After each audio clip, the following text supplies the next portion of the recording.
Warning: the following podcast contains violent scenes that may be unsettling to some listeners. Listener discretion is advised.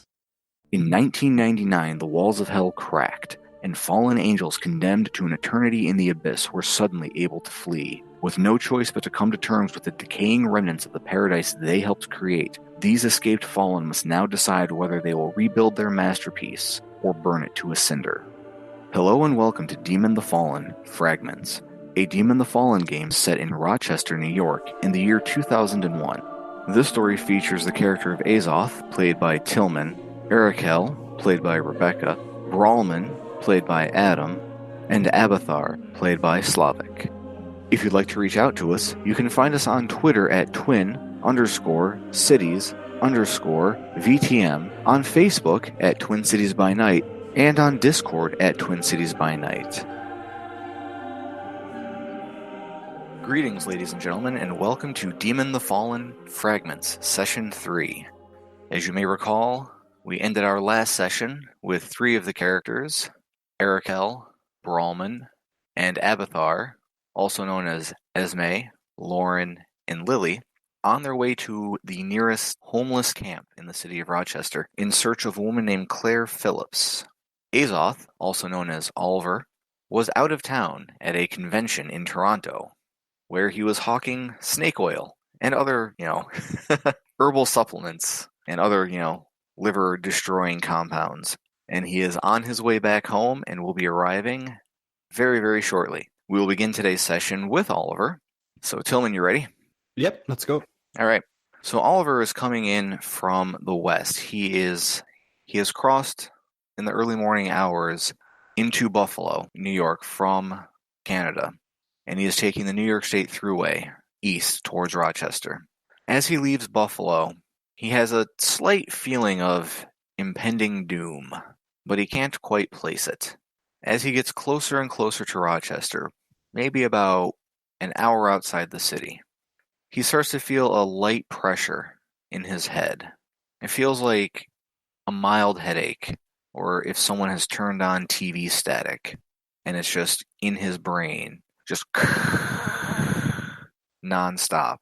It intensifies the closer and closer he gets to Rochester, pulses a little bit here and there, but eventually as he enters the city, it starts to settle down into something that's unpleasant but tolerable. The other 3 demons that you are familiar with have been out of touch with you the entire time you were in Toronto. What do you do as soon as you get back? I think Oliver would head home, or Azoth would head to Oliver's home. I'm pretty sure he's still in his off-white suit and just loosened his golden tie, and he totally thinks that's good looking on him, but he's probably eager to get rid of it. What time of day is it right now, by the way?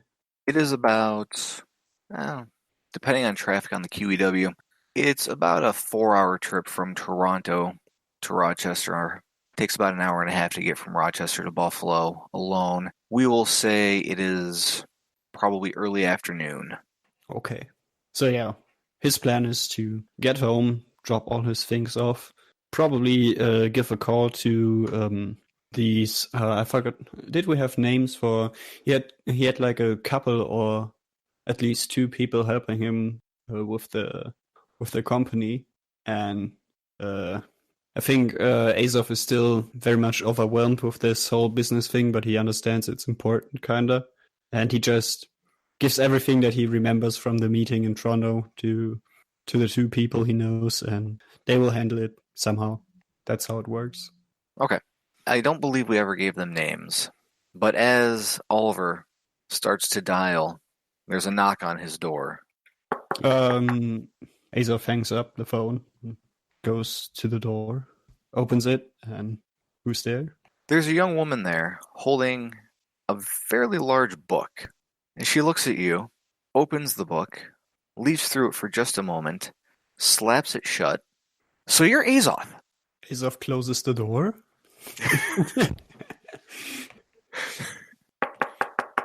Fuck. Who are you? He yells through the closed door. So my name's Jade, but you can also call me Tazaniel. We need to talk.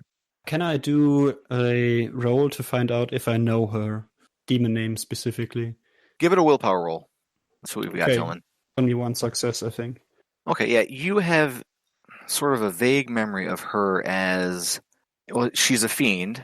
You remember that much. And you remember that she worked with something dealing with fate and how to arrange the fate of mortals and other things. Okay. Azoth opens the door just to Greg and says, how did you find me? Well, I consulted the spheres. Right. Fate business, right? You got it. So you need to not be here right now because you need to be somewhere else. That sounds an awful lot like not my problem. Except it is your problem because if you don't go, then really bad things will happen, and they will partially happen to you. But I'm here, and look, I hate this fate stuff. Look, I'm here. I made conscious decisions to come here, and Sort of. well, no, I was fully aware of what I'm doing. Are you really sure of that? Yes, in fact. Did you fully intend to wake up in this body after it was murdered? I knew that. Okay, look, I really don't want to have this conversation. Okay, Just what's so it's going happening a little early. It's happening a little early. I already told the other three this, but it's still happening, and you need to be a part of it. What is it, and who are the others? I don't know what it is yet. I just know that it's happening. Oh, the other three. Oh, yeah, I think I know them. Yes. Yes, you do. At least you're supposed to. That's what the book I tells me. definitely know them. Yeah, whatever. Okay, yeah, I guess we can hang out. Where do we go? Or where do I need to go? That's a good question. Let me do something real quick. And she walks in to your place, goes over to the couch, sits down, opens up her book. Looking at the book, you see that the letters and symbols and numbers written on the pages seem to shift and move of their own volition. Some appear, some disappear. And she starts muttering to herself and pulls out a quill and starts writing in the book, but the quill is not making any marks. The letters and numbers and symbols, however, change the pacing and the speed and the patterns in which they appear.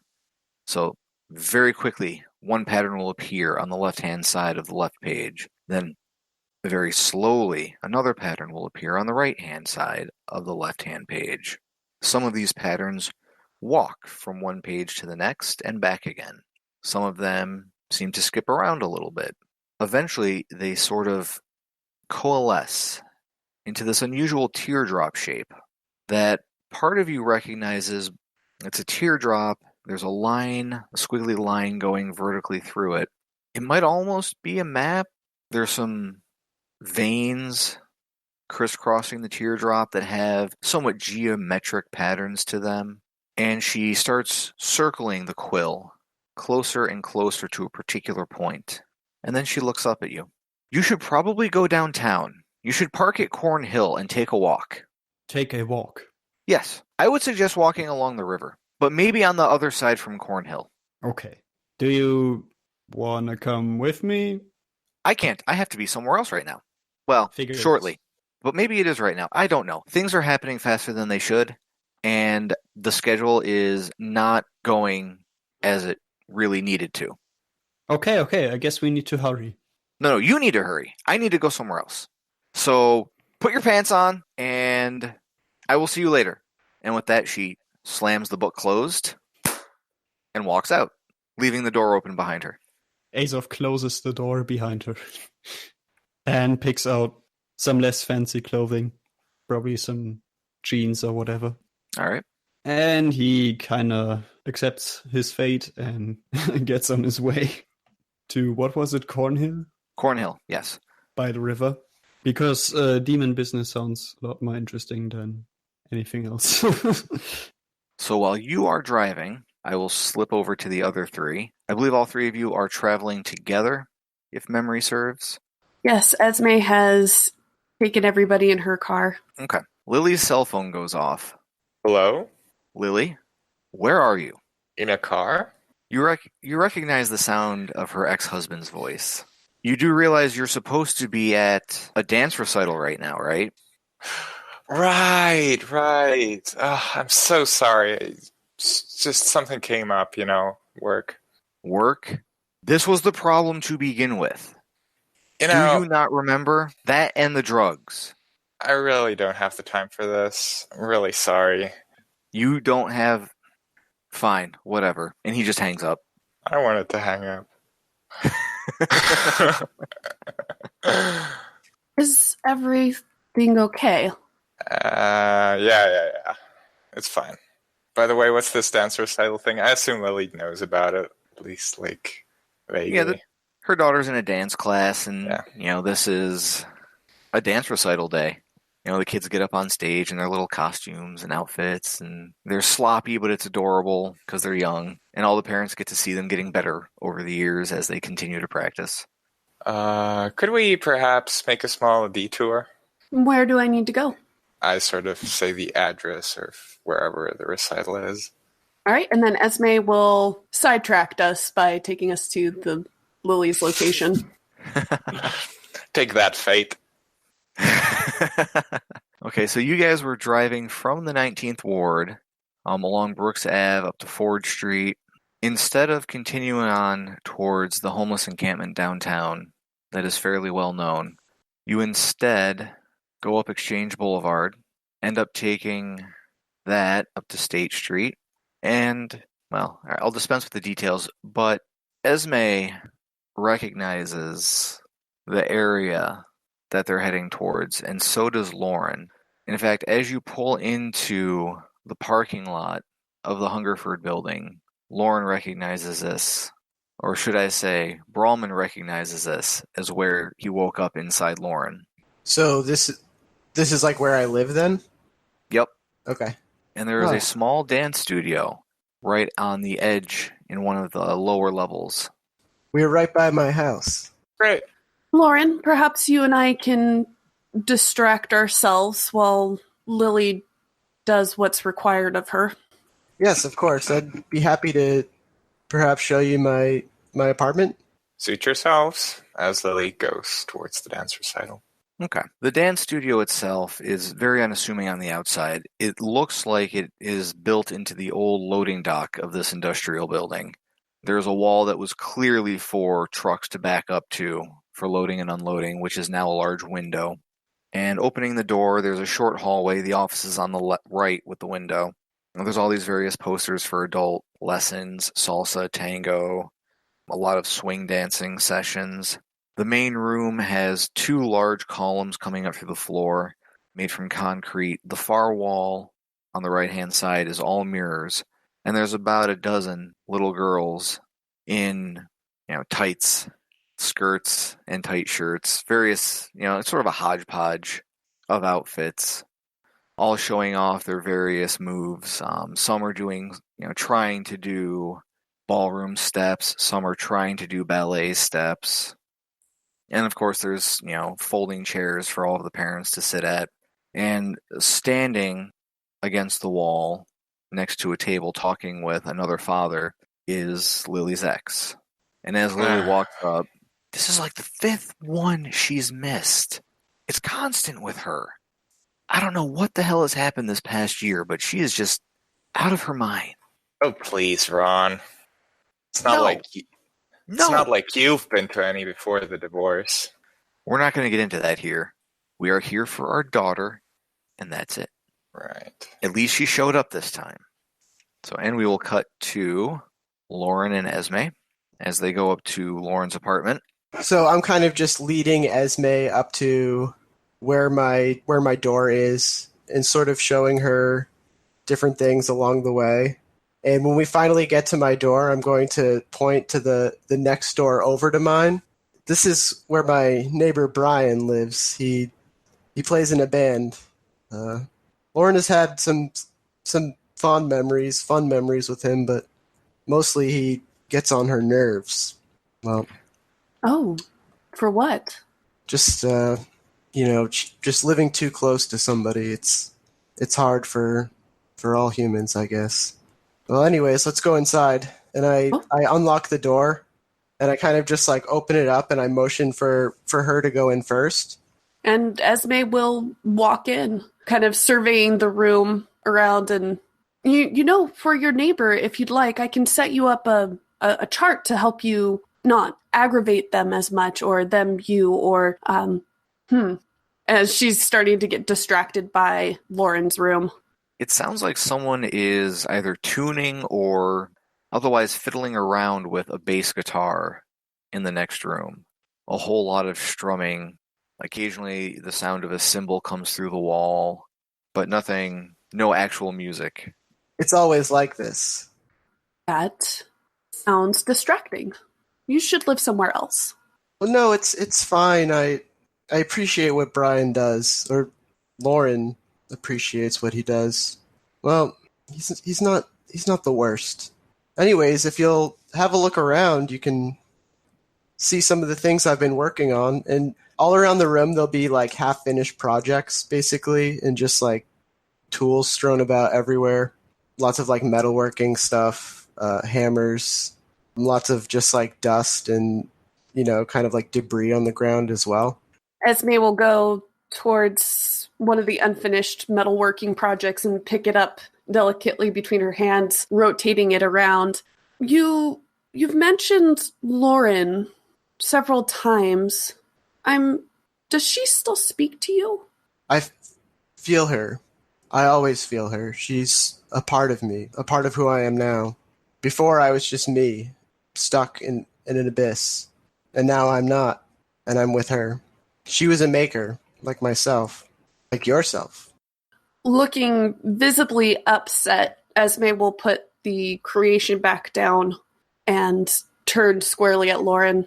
This is a nice home you have. I need some air. Let's go back and find Lily. And then I'll kind of like motion for her to walk out first, and I'll lock up behind her. As you guys step out of the apartment, the hallway distinctly smells of pot. Lots of it, too. I don't necessarily know if Brahmin would, think anything of that. Brian's burning his strange incense again. The sounds of the bass guitar continue as you guys leave. Stepping outside, it is still very cold and very brisk. You realize that the interior of the building was not as warm as it could be.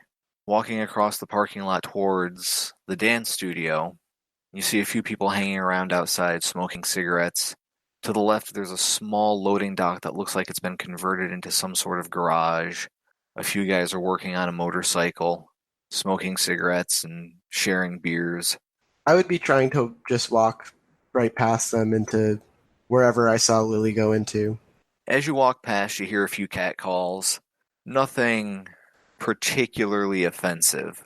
Fairly mild in the grand scheme of things.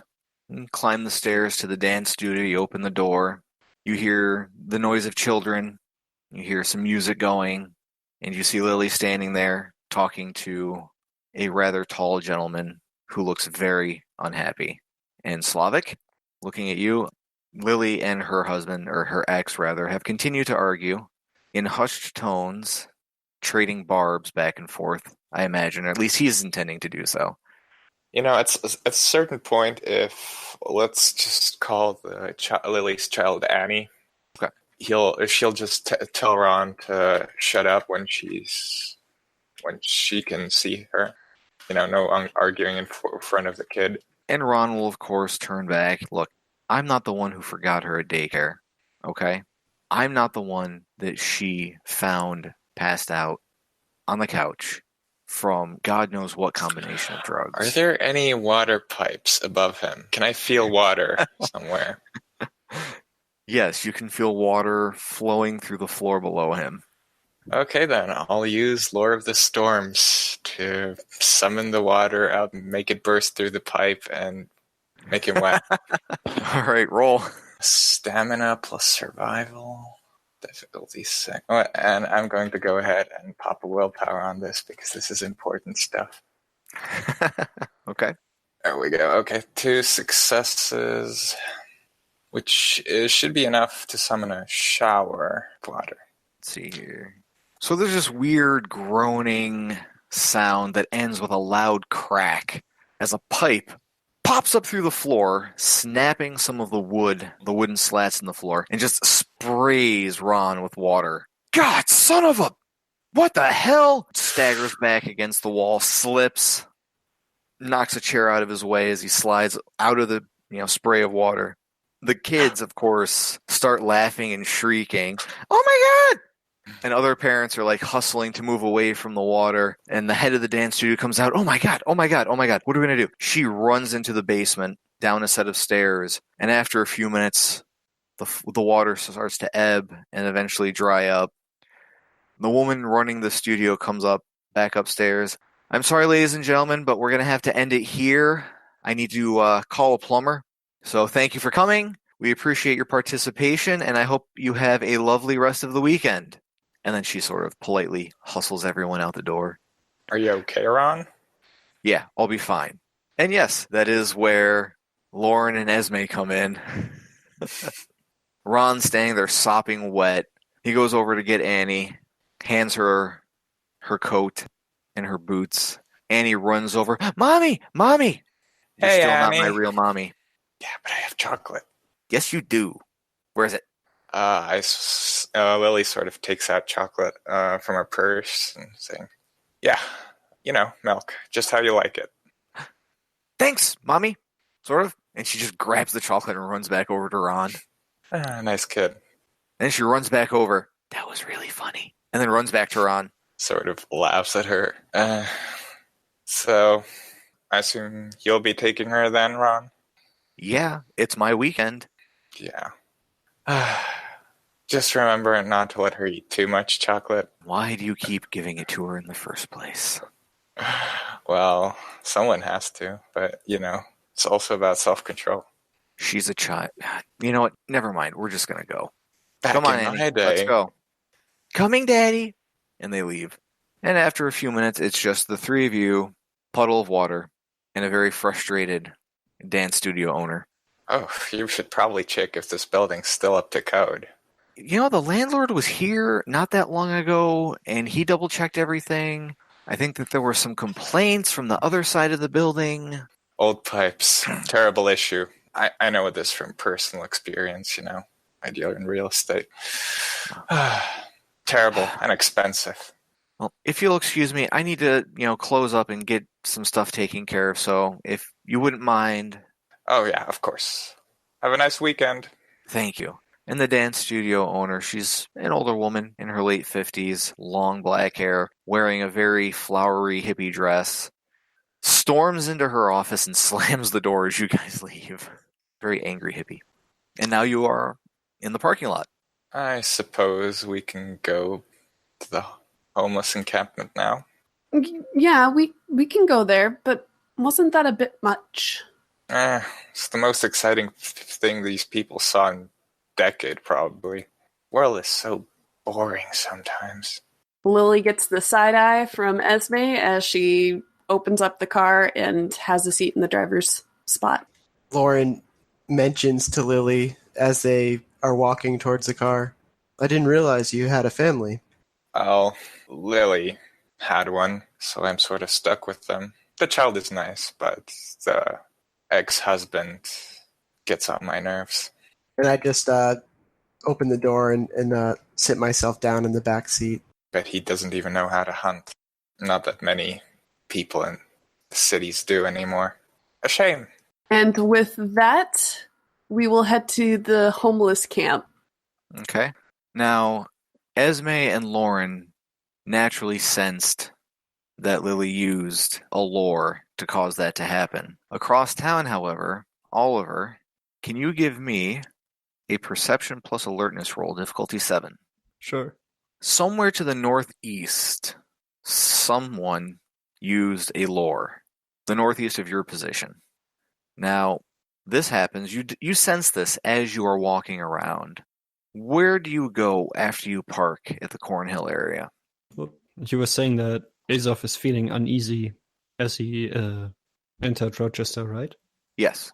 So this is a bit distressing to him because it's been going on for a little while now. And I think he's on high alert regarding him noticing someone using lores. whereas he usually doesn't really pay much attention, I think. So I was looking on the map, and I guess the best I was able to look at is the Exchange Boulevard. Is that where you meant? Yep. Hmm. You can park on Exchange Boulevard. There's a little parking lot of sorts attached to a trail that goes along the Genesee River. Right. So I think Azoth just walks along that trail, Okay. trying to get a better grasp on where someone could have been using that lore. Okay. Is it across from the river or on his side? It's coming from the northeast, which, unfortunately, with only 2 successes, you just have a direction, a general direction, but you don't have any idea of distance. Okay. So is he walking north or south along the river? I'd say he's walking north, if that is the general direction that he's getting. Okay. He passes the Cornhill Landing area, which is a variety of small businesses, including a couple of restaurants. And as he continues north, he finds himself underneath the bridge that carries 490 across the river, the Susan B. Anthony Frederick Douglass Bridge. Looking out across the river, he notices a series of tents, tarps, clothing hanging from a chain link fence that is leaning a little bit. It appears to be underneath the highway. As he continues north, there's a parking lot to his left and what looks like a small dam on the river with a hydro station. He comes up through a small, maybe a park or just a wooded area onto Court Street. He notices as he gets closer up to Court Street that there's a strange scent in the air. It's a combination of river water and barbecue. The barbecue smells delicious, and looking across the river there's a restaurant, and a large amount of smoke is coming from one of the chimneys there. Across Court Street is a little grassy area. Across the street is the Blue Cross Arena, a lot of athletic events and concerts. Now you're standing at Court Street. Do you cross Court Street to continue along the trail? Do you go towards the restaurant? What is Oliver's next move? I think Oliver's going, especially Oliver's going to check it out. Like, Azoth follows this call. Okay. So Azoth will turn right and start walking along Court Street. He'll walk past the Dinosaur Barbecue, which is the source of the barbecue smell that infuses the air, although it is a really weird combination with the river water scent that also pervades the air. As he gets to the corner of Court Street and South Ave, Esme, you're driving down South Ave heading towards the homeless camp, and oh hey look, there's Oliver standing on a street corner. I will pull the car up next to him and unlock the door. Hi. I'm like scooting down the seat to let him sit in that, because like I was sitting in the seat of the back seat where the door was opened for him, so I'm just like scooting over to the next seat. Oliver, or I guess Azoth, sits down in the car and immediately starts with, so this Fate weirdo, I forgot her name, Teabag something, visited me, and I guess I was supposed to meet you in a way. Do you mean So, Jade? Yeah. Well, yeah, that's her. It's not her name, I mean. Yes, but it feels so uncomfortable to call us by our names. Yeah, exactly. She totally did, and call me by my name, and she's weird. I don't like her. She is very weird and confused. She knows our names, and she doesn't quite know what we're supposed to do, but it has something to do with the death of a boy that Esme knew, and we're currently looking for the boy's mother. Okay. And do you have any hints on the boy or on the mother? Several, but none very concrete. We're currently headed over to a homeless camp not too far from here. Well, all right. Can I grab something to eat first? Then we can go. The homeless camp is like 2 blocks south, more or less. So, I mean, the barbecue is right there. Okay. Esme will go about parking the car then, and I'm assuming we're all hungry at this point. It's been a long morning. Yes, actually. I I don't recall any of you stopping to eat breakfast, so you are realizing that your meat suits are starting to get a little woozy and rumbly. I pick out a Nestle bar out of my purse and just like, good thing I'm always prepared. For Annie. That wouldn't suffice for me. I've been in the car all day long. Somehow, even with cars, travel is still very exhausting. Esme parks in the Court Street parking garage, which is diagonally across the street from the barbecue joint. Now, within walking distance, there are other eating places. However, that is the closest. Here, let's go here. Let's not get too sidetracked. Agreed. Also, it smells excellent. Esme will make sure to grab her notebook and flip to the page where it has a list of all the different types of foods, and she's getting ready to make a note. It does smell excellent. You guys get in. There's a bit of a wait, but not too much of one. They seat you. You have a very pleasant, heavy barbecue meal. The food is very, very good. It's very thick, very potatoes, very beef. They offer various forms of alcohol as well. They've got brisket, they've got pulled pork, they've got chicken, they've got, house-made bacon. They even offer poutine. I definitely am going to order multiple things, not really taking the size of the entrees into consideration. And, it's probably going to be way more than I can actually eat. It's probably going to be very expensive, and I'm probably going to be leaving with a lot of leftovers. So about 7 full-sized plates arrive for Brawlman. I think I've made a terrible mistake. About halfway through the first one, he realizes that Lauren's body simply cannot consume that much food without purging. Well, more for later, I suppose. Are any of you still hungry? I suppose I can give it to Brian and his friends. Actually, I had a thought. We are going to a homeless shelter, after all. Yes, that was the thought. I am, in fact, capable of telepathy. That was a joke. Oh! You guys notice the waitress standing there with the bill, looking very confused.